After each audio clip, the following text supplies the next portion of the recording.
Hi hello నమస్తే అండి. మీరందరూ ఎలా ఉన్నారు? బాగున్నారా? నేను శ్యామల గ్రీన్. మన ఇంటి రుచులు ప్రోగ్రాంకి స్వాగతం సుస్వాగతం. ఏంటి ఇవి కురికురేలా అనుకుంటున్నారా? ఇవేంటో నేను ఇప్పుడు మీకు చేసి చూపిస్తాను, చూడండి. ఏం లేదండి, ఆలుగడ్డతో మనం ఎప్పుడూ చిప్స్ చేసుకుంటాము. కాకపోతే ఆలుగడ్డ స్కిన్తో, తొక్కలతో కూడా మనం కురికురేలా లాగా తయారు చేసుకోవచ్చని వేరే వాళ్ళు చూపిస్తే నేను చూశానండి ఒక వీడియోలో. వాళ్ళు చేశారు, మనం కూడా ట్రై చేద్దామన్న ఉద్దేశంతో నేను కూడా ట్రై చేస్తున్నాను. ఇలాగ బంగాళదుంప మొత్తం పీలింగ్ చేసుకోవాలి. కొంచెం మందంగా, వీలైతే మందంగా రావడానికి పీల్ చేయడానికి ట్రై చేయండి. అదే బంగాళదుంపను కొంచెం మందంగా తొక్క తీయడానికి ట్రై చేసుకోండి.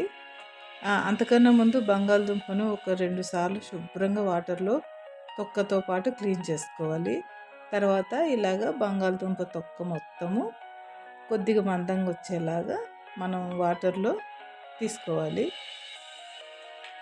ఇలా తొక్కంతా తీసేసుకుందాము. ఇది చూపించడం కోసమే కాబట్టి నేను ఒక్క బంగాళదుంపే తీసుకున్నానండి. ఇవి నచ్చితే మీరు వీటినైనా చేసుకోవచ్చు. అస్సలు చాలా టేస్టీగా ఉందండి. సింపుల్గా చేసుకునేది, ఊరికే ఒక 20 మినిట్స్లో చేసేసుకోవచ్చు. కాకపోతే కొద్దిగా వాటర్లో ఒక 20 మినిట్స్ నేను సోక్ చేశాను, నానబెట్టాను. మీరు కూడా అలాగ చేసుకుంటే ఇంకా బాగా వస్తుంది. ఇలాగా మా బంగాళదుంప మొత్తము తొక్క కొద్దిగా మందంగా తీసుకొని, ఈ బంగాళదుంపను మీరు తీసుకొని ఏదన్నా కూరలో వాడుకోండి. ఈ బంగాళదుంపతో ఇప్పుడు మనకైతే పని లేదు. నేను ఈ తొక్కలతోనే, ఈ పీల్తోనే, పొటాటో పీల్తోనే నేను ఇప్పుడు స్నాక్ తయారు చేస్తున్నాను. మీకు చాలా టేస్ట్గా ఉంటుంది. మీరు ఒకసారి తింటే మళ్ళీ మళ్ళీ తింటారు.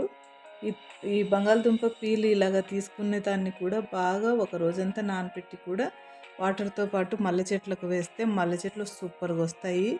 మల్లె చెట్టే ఎంత బాగా వస్తుంది, మనిషికి కూడా ఎంతో పీల్ ఉపయోగం అవుతుందండి. మంచి ఫైబర్ ఉంటుంది ఇందులో. ఇంకా కావాల్సినవి కూడా బంగాళదుంపలో ఉన్న విటమిన్స్, మినరల్స్ మొత్తము పీల్లో కూడా ఉంటాయి. ఇలాగ మనం తీసుకున్న తర్వాత ఈ వాటర్ క్లీన్ చేసేసుకొని వేరే వాటర్ వేసుకొని ఒక 20 మినిట్స్ సోక్ చేసుకోవాలి. 20 మినిట్స్ సోక్ చేసుకున్న తర్వాత ఒక ప్లేట్లో టిష్యూ పేపర్స్ వేసుకొని మనం ఈ బాగా నానబెట్టుకున్న ఈ బంగాళదుంప తొక్కలతో పాటు ఉన్న చిప్స్ని ఇలాగా టిష్యూ పేపర్ మీద అన్నీ పరుచుకోవాలి. చూడండి, 20 మినిట్స్ బంగాళదుంప వాటర్లో నానేసరికి అవి నీలుక్కున్నట్ల బాగా మందంగా ఏదో ఇట్లా గంభీరంగా ఉంటాయండి. అవి అలాగొస్తాయి. అలాగొచ్చిన తర్వాత వాటిని మొత్తము మనము ఇలాగ టిష్యూ పేపర్ అడుగున ఒకటి వేసి పైన ఒకటి టిష్యూ పేపర్ వేసుకొని మొత్తం ఆ బంగాళదుంప తొక్కల్లో ఉండే వాటర్ మొత్తము ఈ టిష్యూలు పీల్చుకునేలాగా చేసుకోవాలి. అంటే మనకు ఆల్మోస్ట్ బాగా డ్రై అయిపోవాలి ఆ వాటర్ లేకుండా. టిష్యూ కొంచెం తొందరగా పీల్చుకుంటుంది కాబట్టి టిష్యూ పేపర్స్ వేసాను. ఇలాగ బాగా మనము ప్రెస్ చేసుకొని వాటర్ మొత్తము ఆ తొక్కల్లో నుండి తీసేసుకోవాలి. ఇలాగ టిష్యూలు 1, 2 వేసేసి కూడా ఒక 5 మినిట్స్ వదిలేస్తే చక్కగా ఆ బంగాళదుంప తొక్కల్లో ఉన్న వాటర్ మొత్తం టిష్యూ తీసేసుకుంటుంది. టిష్యూనే అవసరం లేదండి, మన క్లాత్ మీద పెట్టి కూడా మనం ఇలాగ చేసుకోవచ్చు. ఇలా చేసిన తర్వాత ఇంకా ఒక 2 మినిట్స్ ఇలాగ ఉంచేద్దామని నేను ఇలాగ పెట్టేశాను. అంతలోపు మనము బాండీ పెట్టి బాండీలో ఆయిల్ తీసుకుందాము. డీప్ ఫ్రై చేయాలండి కాబట్టి డీప్ ఫ్రైకి తగినంత ఆయిల్ వేసుకుందాము.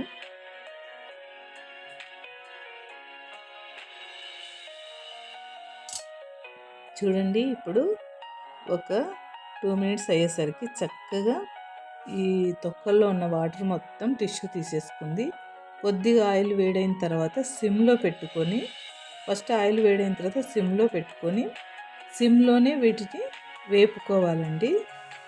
చక్కగా ఆయిల్ కాగింది కదా, ఇప్పుడు సిమ్లో పెట్టేశాను స్టవ్ నేను. ఒకవేళ మీరు చేసుకుంటే ఖచ్చితంగా ఇలాగా సిమ్లో పెట్టి వీటిని బాగా గోల్డెన్ బ్రౌన్ కలర్ వచ్చే వరకు ఫ్రై చేసుకోవాలి. మాకు గోల్డెన్ బ్రౌన్ కలర్ అవసరం లేదు, మేము తెల్లగున్నా కూడా మేము చిప్స్ తింటాం అనుకుంటే గిన మీరు అలాగైనా చేసుకోవచ్చు. ఇంక ఇదే ప్లేట్ని శుభ్రంగా టిష్యూతో తుడిచి పక్కన పెట్టుకున్నాను. ఇవైతే బాగా కొద్దిసేపు టైం పట్టేలాగా సిమ్లో పెట్టి నిదానంగా వేపుకున్నానండి వీటిని. నేనేమో అనుకున్నాను కానీ చాలామంది చిప్స్ చేసినా కూడా తొక్కలు తీయకుండానే చేస్తారండి. ప్రతిసారి మనం ఆలు కర్రీ చేసుకున్నప్పుడు ఇంకా వేరే కర్రీలో 1, 2 ఆలు వేసినప్పుడు మనం ఏం చేస్తున్నాం, అన్నీ పీలింగ్ చేసి వీటిని కంపోస్ట్లో అన్నా వేసుకుంటున్నాం, లేదా కింద పడేస్తున్నాము. కానీ ఇలాగ ఒకసారి ట్రై చేసి చూడండి. ఇలాగా చక్కగా సిమ్లో పెట్టి ఇట్లా గోల్డెన్ బ్రౌన్ కలర్ వచ్చే వరకు వేపుకున్నారంటే అసలు ఆ స్కిన్ కూడా మనకు మొత్తం వేగిపోతుందండి. అసలు స్కిన్ ఉంది అని కూడా మనకు అనిపించదు. ఇలాగ మనం వేపేసుకున్న తర్వాత మళ్ళీ వీటిని ప్లేట్లోకి తీసేసుకోవాలి.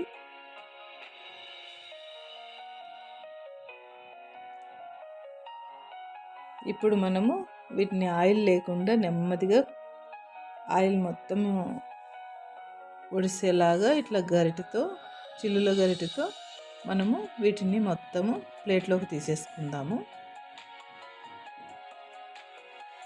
అసలు వీటిని పెడితే కొత్త రకం స్నాక్ ఏదో చేశాను అనుకొని మా ఇంట్లో గబగబా తినేశారండి. ఇలాగ చేసి నేను పెట్టాను. నేను చూశానండి. నేనేమి ఓన్ క్రియేషన్ అయితే కాదు, వేరే వాళ్ళు చేయడం చూసి నేను చేశాను అనమాట. ఎలా ఉంటుందో మనం కూడా ట్రై చేద్దామని. ఇంకా మనకి ఈ ఆయిల్తో పని లేదు, ఒక్క పెట్టేటనే కాబట్టి. ఇదిగోండి ఇలాగ వస్తాయి కదా, అన్నీ కొద్దిగా వెడల్పు చేసి ఒకదాని మీద ఒకటి ఉంది కాబట్టి అన్నీ కొద్దిగా వెడల్పు చేసేసుకొని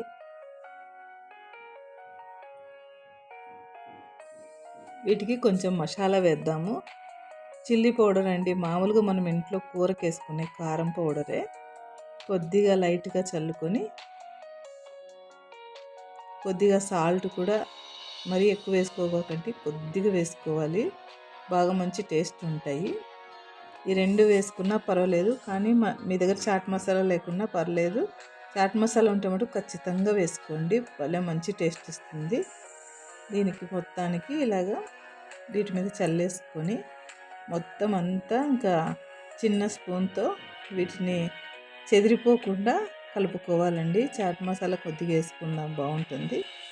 ఇలా ఇంతేనండి, ఇంక ఏం వీటిని చేసేది లేదు. చిన్న స్పూన్తో ఇలాగ మొత్తం అన్నీ కలిపేసుకొని మీకు ఒకటి తుంపి కూడా చూపిస్తాను చూడండి. మీరు కురుకురేలు అలాంటివి ఎప్పుడెప్పుడో ఓల్డ్ స్టాక్ ఉండేటివి, అవి అసలు టేస్ట్ కూడా ఉండవు, పిల్లలకి ఇస్తారు. వాటి బదులు ఇలాగ చేసి కారం వేయకుండా చాట్ మసాలా సాల్ట్ వేసి కూడా పిల్లలకి ఇవ్వండి. సూపర్ సూపర్ ఇంట్రెస్ట్గా తింటారు. మా పిల్లలైతే ఇంకా అసలు కనుక్కోలేదు కూడా ఇవేంటివో కూడా.